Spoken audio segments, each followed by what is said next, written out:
Halo teman-teman, hari ini kita akan membahas perusahaan kimia nih teman-teman ya. Menarik sekali, saya juga bukan dari background seorang ilmuwan, jadi saya mengenal banyak sekali senyawa-senyawa yang dihasilkan oleh perusahaan ini ya.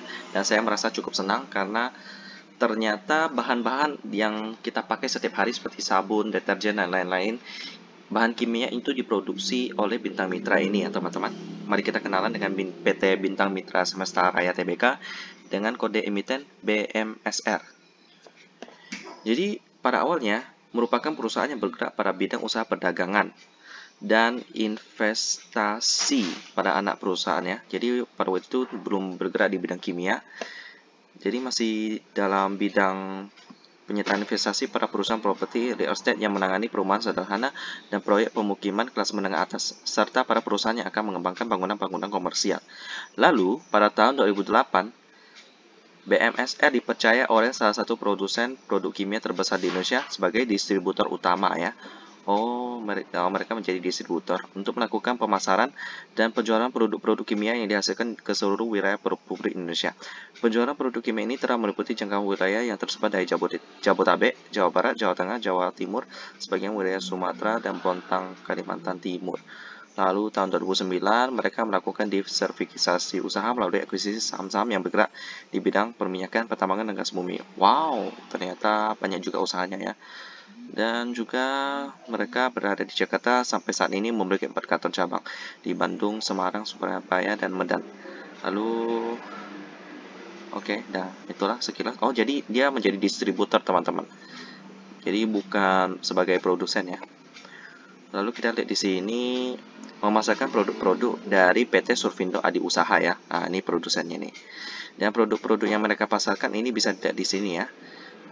Bisa kita lihat di sini produknya apa saja sih? Saya akan ajak kita kenalan. Yang pertama, caustic soda berguna untuk dalam industri sabun dan deterjen. Nah, nih digunakan reaksi saponifikasi, yaitu reaksi konversi minyak nabati menjadi sabun. Nah, jadi minyak nabati itu bisa datang dari crude palm oil atau datang dari minyak sawit ya teman-teman. Wow, jadi menarik ya. Ini memang bahannya banyak di Indonesia, jadi memang sabun di Indonesia cukup banyak dan murah-murah ya teman-teman.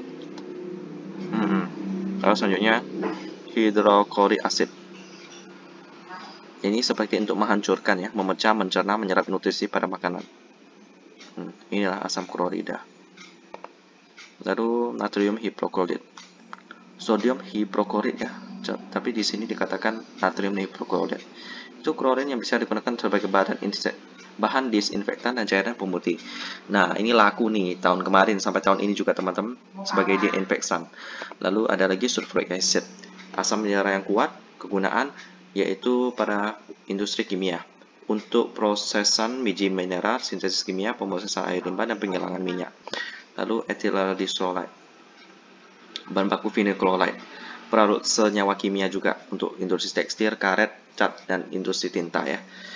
Oke, perarut ya. Berarti ini untuk karet saya cukup tertarik juga ya. Kayak karet alami yang bukan karet sintetis ya. Jadi kemungkinan pakai ini untuk merarutkan karetnya untuk dapat dibentuk. Lalu yang terakhir polyvinyl chloride.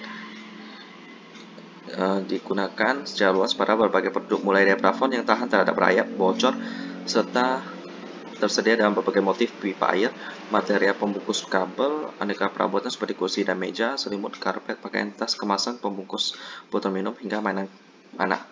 Wow, jadi kimia ini memang menarik teman-teman. Dari kimia lah kita dapat mendapatkan berbagai produk-produk yang luar biasa ya. Nah, kita sudah kenalan nih dengan barang-barang yang dipasarkan oleh PT Bintang Mitra Semesta Raya. Dan sekarang kita lihat keuangan daripada perusahaan ini, daripada BMSR. Kalau menurut logika kita ya, karena bahan-bahan kimia itu sering dipakai, ya kemungkinan bisnisnya akan lancar kalau tidak banyak saingan ya. Jadi net profitnya lebih tebal, operating profitnya tebal, sehingga dapat lebih cuan lebih banyak. Mari kita sama-sama lihat di RTI Bisnis. Bagi teman-teman yang melihat laporan keuangan dan juga tutorial cara saya melihat memakai RTI Bisnis, boleh klik video saya yang ada di atas sini ya. Sekarang mari kita masuk ke RTI Bisnis. Beginilah penampakan fundamental daripada BMSR ya. Tahun kemarin sempat merah, Entah kenapa merah ya teman-teman, karena ada beberapa produknya yang berguna sebagai disinfektan ya. Ya, mungkin karena banyak hutang kali, atau karena masalah tertentu ya, kita tidak tahu. Dan tahun ini labanya cukup besar. Kita lihat di sini earning per share-nya 36 ya. Nice. Tapi sayang sekali belum pernah bagi dividen ya. Well, sayang sekali udah IPO lama tapi belum pernah membagikan dividen. Tapi kita lanjut ke fundamental, operating profitnya lebih besar daripada net profit, nice. Lalu EPR-nya 4,85, wow, nice. Lalu operating profit marginnya tipis sekali, wow, 2% doang. Terus net profitnya 1% doang, kurang sehat ya. Terus di sini cash ratio-nya 41%, juga kurang sehat. Jadi mungkin alasan kenapa BMSR itu bisa rugi tahun kemarin karena operating profit marginnya tipis ya. Karena dia ini sebagai distributor mungkin cuannya lebih sedikit ya. Apakah BMSR ini menarik untuk diinvestasikan? Saya bilang tidak ya, karena banyak perusahaan yang lebih baik. Jadi demikianlah tentang BMSR. Kita ketemu lagi di video selanjutnya.